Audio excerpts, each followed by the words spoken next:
Hello everybody. So I want to talk to you about what happened with the Toyota Camry. I'm driving to work Tuesday the 15th, I think. Today's the 20th, 19, 18, 17, 16, 15. Tuesday, December 15th, I'm driving to work. I get to work and I see a little bit of smoke. Okay? I have a dash cam. I will try my best to see if I could give you that footage of me seeing the smoke. Blah blah blah. I popped the hood. I don't see anything crazy. Nothing's pissing. There's nothing on the pressure. Knock on wood. And I'm trying to look for it. I grab my flashlight and I see. Thank God this car has the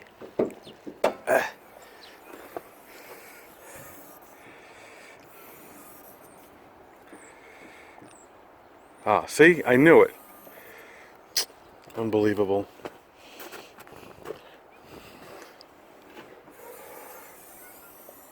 That's a whole different video now. They broke it. Look, see? The hood doesn't stay open. Unbelievable. It's like they pushed it up too far and they like broke it, or it's too cold.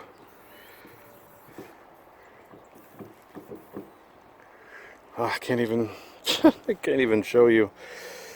There was smoke coming out of here. And you could see on that front radiator hose that there's some residual stuff. Look at this. Now I gotta go back to him and tell him that today's Sunday, and I have to go back to him and tell him my hood doesn't stay open now because it stood open before. So he either pushed it open or he broke them because someone forced him. So this video is going to continue when I have two hands. Now, before I tell you, Jay has the same car, as we all know. There's 1, 2, 3, 4, 5, 6, 7. 7 of these things. Or however they are. They could be different styles. Actually, they were like this. No problem. Jay says you should probably take those off because if anything ever happens with the coolant system, the cap is right here. What do you mean the cap is right here? Okay. Be careful when you take it off because you could break it on this lip. The cap's right there. On. Off. So we'll put this aside. No problem. So I proceed to look. It was kind of semi-cleaned, but not really. I'll clean it a little bit more. I proceed to look. You can't touch the cap because I've been running for an hour. This is filled. It was all pink. And I said, well, okay, it's not leaking. And if you look down, which has been, I guess, cleaned with water, there was white stuff here. And this gets up to temperature because this is the lower radiator hose or upper, however this system works. So it was like, pff. So what I did find, which I might be able to go upside down, is this seam right here runs along the entire radiator. And what happened with that is it started dripping. Well, in order to remove the radiator, you have to take this off, probably the horn, probably the hood latch, this, probably that, which comes after the hood latch, probably that. You see a little plastic thing here. Maybe this, I don't know. Maybe this, maybe this. Loosen these. This comes out and exposes the entire radiator. Here's the rubber grommets. I don't know if I took a picture before. I think these are different. Yeah, see the whole thing shaking? So I wanted to get in here with a rag and just clean some stuff off. wanted to clean this off. Wanted to just at least like clean some of that stuff off. So I'm gonna clean some stuff off, and I'll probably come back after it's cleaned. Oh, this is either a new sticker or his sticker. I don't think so. Therefore, replace the coolant by recommended scheduled maintenance. Right. Okay, so I'm gonna turn this bad boy on because I want to get it to operating temp. You know, Jay says that it might take a couple of trips to get this filled. It's really, really low. You can't see it. It's technically below the low mark of where it was. I could top it off, but so here's the cap. Let me show you what happens. So the next, so there it is. It's supposed to be clear, but it's mixed with what was red because you're not flushing the engine out. You're just dropping this. If I turn this back on, the car, this should rise and go in the overflow.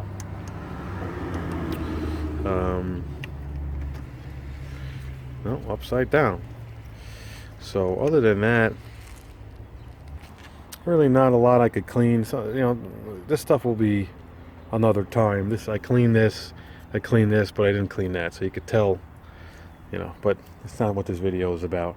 I did want to point out this thing. I wanted to make a video. This is, sometimes these go. Fluid is there. There is some kind of black stuff. I did clean it. Again, all for me. Hey, remember that time I made the video and it was on min and okay. So let's give you a start. Let's get this up to a running temperature. Oh, excuse me.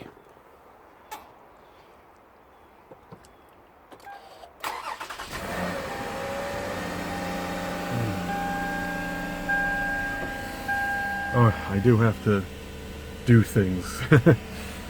Just want to point out, other than the door and the hood's open, knock on wood, no lights, no check engine lights. I mean, you shouldn't have any check engine lights. You shouldn't have anything.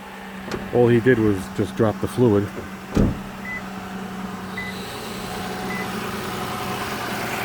Give you a couple of seconds of it running, and then I'll come back in 15-20 minutes.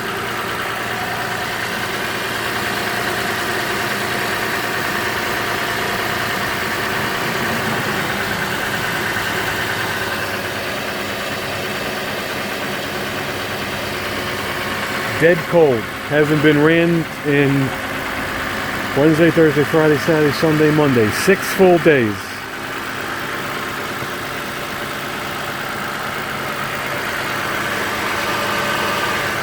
Alright, when it gets up to operating temperature, I'll come back. We check this level. It should reach this F, and unfortunately we cannot touch the cap. So we got it up to not 100% temperature, but enough to where the heat works. We put the heat on high, on floor, on defrost. I put the camera back on. Oh, shoot.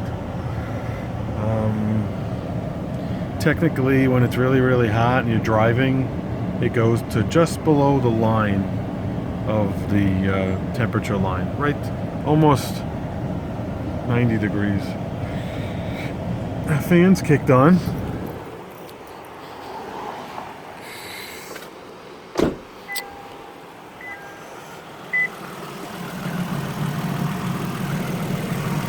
the fan's running.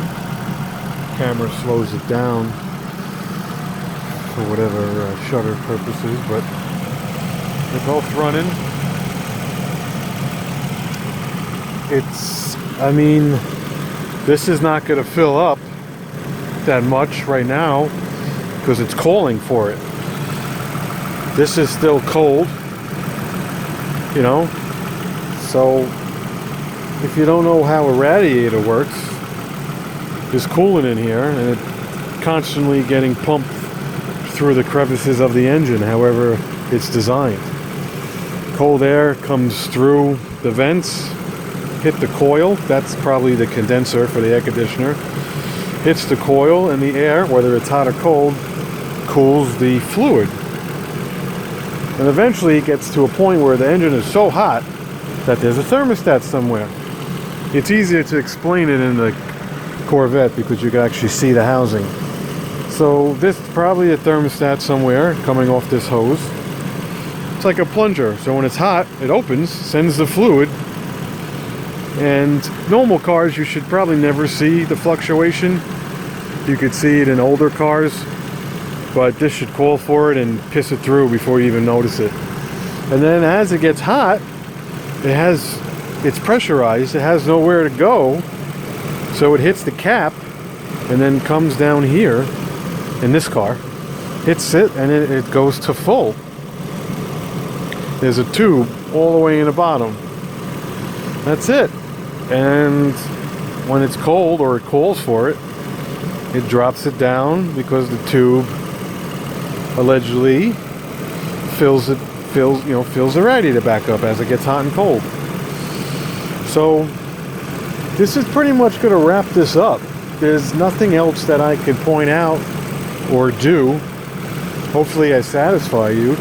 I will be going on the internet and probably finding these things, and of course there will be a video on how to change that, because these clips should be a nice install, nice and just really nice, in a sense where I could get it done and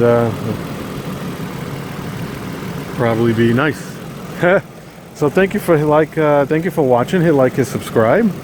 And this was the unfortunate situation of my radiator. Could have been a lot worse.